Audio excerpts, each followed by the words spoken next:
ایک شخص حارث بن حشام نامی نے حضرت صلی اللہ علیہ وآلہ وسلم سے سوال کیا تھا کہ حضور، آپ پر وحی کیسے نازل ہوتی ہے؟ آپ صلی اللہ علیہ وآلہ وسلم نے فرمایا کہ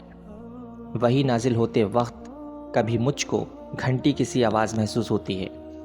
اور وحی کی ایک کیفیت مجھ پر بہت شاق گزرتی ہے۔ جب یہ کیفیت ختم ہوتی ہے تو میرے دل و دماغ پر اس فرشتے کے ذریعے نازل شدہ وحی محفوظ ہو جاتی ہے، اور کسی وقت ایسا ہوتا ہے کہ فرشتہ بشکل انسان میرے پاس آتا ہے اور مجھ سے کلام کرتا ہے، پس میں اس کا کہا ہوا یاد رکھ لیتا ہوں۔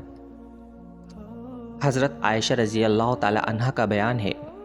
کہ میں نے سخت کڑاکی کی سردی میں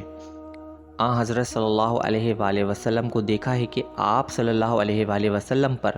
وحی نازل ہوئی، اور جب اس کا سلسلہ موقوف ہوا تو آپ صلی اللہ علیہ وآلہ وسلم کی پیشانی پسینے سے شرابور تھی۔ صحیح بخاری، حدیث نمبر 2۔